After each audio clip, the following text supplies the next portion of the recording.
بشكل جيد. لو أعدت السؤال. نعم بشرى، كيف يبدو الوضع حاليا في مدينة الحسكة بعد موجة الاحتجاجات التي شهدتها المدينة رفضا لإزالة اللغة الكردية من اللوحة التعريفية في القصر العدلي؟ نعم سعيد، بداية مساء الخير لك ولجميع مشاهدي نشرة السابعة على قناة روجافا تي في. اليوم كان من المفترض أن يتم إدلاء بيان مشترك بين وفد الحكومة المؤقتة المتمثل بوزارة العدالة بالإضافة إلى العدالة الاجتماعية من الحكومة من الإدارة الذاتية هنا أمام القصر العدلي، ليتم الإعلان عن افتتاح هذا القصر خلال هذا اليوم وفق اتفاقية 29 من يناير. وكانت اللافتة التي معلقة على مبنى القصر العدلي باللغتين العربية واللغة الكردية.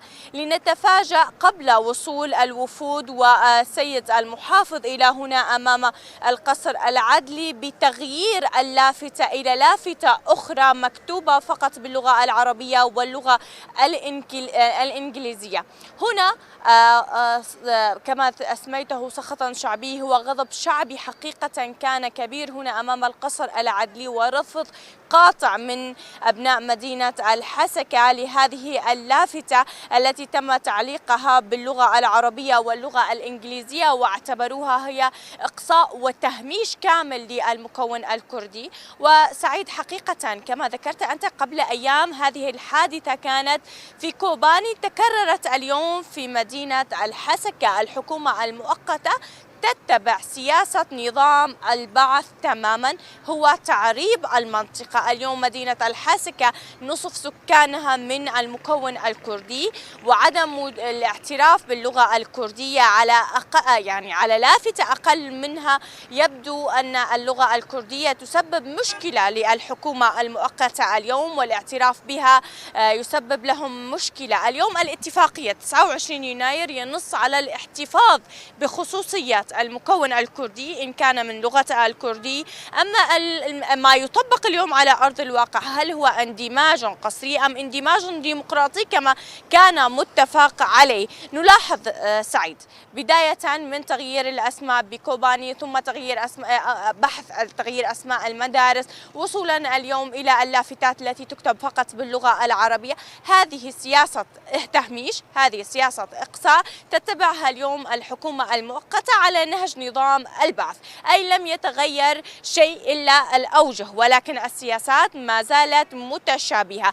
اليوم يجب على الحكومة المؤقتة، قلتها مرارا وتكرارا، ألا تعود إلى قبل 2011. الشارع بعد هذه الثورة، بعد ثورة روجافا التي قدمت ملايين الشهداء أو آلاف الشهداء هنا من أجل المنطقة، وكان أبناء المنطقة سباقين بالدفاع عن مناطق روجافا ضد تنظيم داعش، وقدموا الشهداء. هناك الكثير من أو جميع العوائل لديها شهداء حقيقة سعيد من أجل مناطق روجافا، من أجل المكون الكردي، من أجل اللغة الكردية أيضا، وأيضا من أجل حماية العالم من تنظيم داعش الإرهابي. اليوم لن يعودوا إلى ما قبل 2011 ويتم تهميشهم وإقصائهم. اليوم ضرورة الاعتراف باللغة الكردية. كانت هناك تظاهرات في قامشلو، في حسكة، وبشكل تكراري هذه التظاهرات سلمية تطالب اليوم بالاعتراف باللغة الكردية بمرسوم رسمي من رئاسة الحكومة المؤقتة التي تتهرب من إصدار هذا المرسوم. هكذا يبدو. كانت هناك وعود خلال هذه الزيارات التي بين الإدارة الذاتية وبين حكومة دمشق المؤقتة، كانت وعود بإصدار مراسيم تنص على إدراج اللغة أو بشكل رسمي وفعلي داخل الجمهورية السورية والحكومة السورية. ولكن ما زال هناك تعتيم، ما زال هناك عدم تفاهم واضح حتى الآن، خاصة أن قبل أسبوعين أيضا حدثت عرقلات في القصر العدلي بقامشلو، ولكن بعدها تم تفاهمات. لنشاهد اليوم أن التفاهمات كانت بإقصاء اللغة الكردية عن هذه اللافتة، لافتة القصر العدلي، ليكون هناك غضب شعبي واضح. اليوم تجمع الآلاف هنا في ساحة السلام أمام القصر العدلي، وكان غضب شعبي واضح رفضا تاما لهذه اللافتة التي علقت باللغة العربية واللغة الكردية، والجميع أشار هذا تهميش واضح وإقصاء واضح واعتداء واضح علينا كمكون كردي. أين الاتفاقيات بال29 من يناير التي تنص على خصوصية المنطقة؟ واليوم الجميع يطالب بالتعليق على هذه التفاهمات. اليوم كيف ما حدث بكوباني، ما يحدث بالحسكة، إقصاء اللغة الكردية. اليوم ملفات الاندماج التي نصت بخصوصية المناطق الكردية، أين هي من هذا؟ اليوم يجب أيضا على لجنة الاندماج أن تأخذ بعين الاعتبار. اليوم الشعب لم يعد كما قبل، اليوم الشعب يظهر للتظاهر السلمي ويطالب بحقوقه المشروعة. وأيضا اليوم إدراج اللغة الكردية باللافتات وبالمؤسسات المدنية هي ضرورة لابد منها. هناك المكون الكردي في مناطق شمال وشرق سوريا هو مكون رئيسي على مر السنين، قام بتدريس أجيال كاملة باللغة الكردية. اليوم لا نعلم لماذا اليوم الحكومة المؤقتة تحاول الالتفاف حول هذا الاندماج. هي تقول نحن نسعى لهذا الاندماج، ولكن دائما هناك عرقلات من طرف الحكومة المؤقتة سعيد، وتقوم بإثارة الجدل وتقوم بمحاولة التهرب من مسؤولياتها وطعن باتفاقية 29 من يناير، وتستخدم ملف الأسرى كورقة ضغط اليوم في شمال شرق سوريا. اليوم تستخدم ورقة الأسرى وتضغط بها على اللجنة المشرفة للاندماج من قبل الإدارة الذاتية. يعني ملف الأسرى، لن نطلق الأسرى مقابل هذا، لن نطلق المسرى مقابل هذا. لماذا يستخدم اليوم ملف الأسرى؟ أليس هناك تفاهمات واضحة بين الإدارة الذاتية والحكومة دمشق المؤقتة؟ وبصريح العبارة كانت منها الحفاظ على الخصوصية الكردية، الاعتراف بالشهادات الكردية. أيضا اليوم نشاهد يعني بنود الاتفاق، كل بند كان هناك تعرقلات، كان هناك بعض المشاكل التي تخترعها الحكومة المؤقتة والتي تسعى من خلالها إيصال رسائل واضحة أن هي تحاول كما حاول النظام أو كما فرض النظام تعريب المنطقة. اليوم إقصاء اللغة الكردية من اللافتات، اليوم وضع اللغة الكردية بمعدل ساعتين أو 3 بالمدارس، تغيير أسماء المدارس، هذه كلها إقصاء وتهميش المكون الكردي، محاولة تعريب جديدة للمنطقة. واليوم الأهالي المنطقة مناطق روجافا لم يسكتوا أو لم يصمتوا بعد الآن لهذه الأفعال التي مارسها سابقا النظام البعث والتي وقفوا أمامها.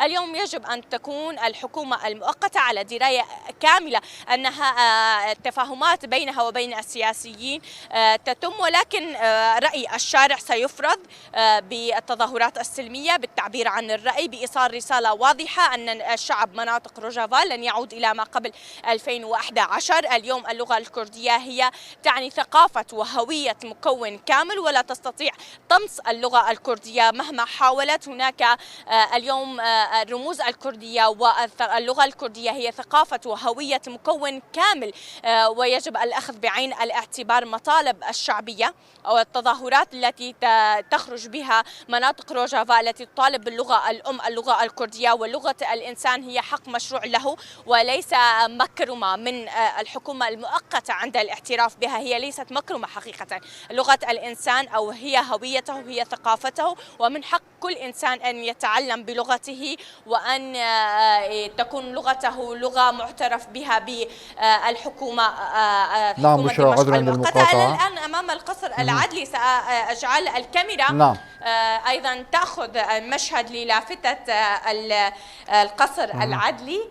كما تشاهد سعيد، هنا كانت الاحتجاجات والبيان الذي تم إصداره من قبل المحتجين باسم المعلم محمد حاجو الذي ألقى البيان هنا أمام القصر العدلي بعد إزالة اللافتة من قبل أبناء الحسكة الذين رفضوا أن تبقى معلقة هذه اللافتة التي لا تمثلهم ولا تمثل وجودهم. وأيضا هناك كان الرفض واضح من المحامين والقضاة الذين انسحبوا من القصر العدلي منذ تعليقها، منذ قاموا بتعليق هذه اللافتة.